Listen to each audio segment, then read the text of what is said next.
उठ जब साथी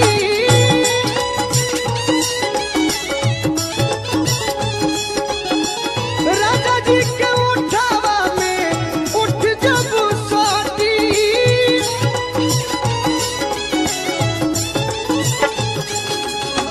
भुकुर भुकुर परी हमारा दिलवा के बाती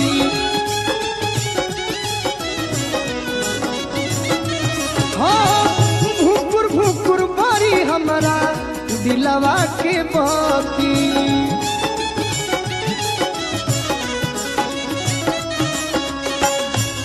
कहतरी और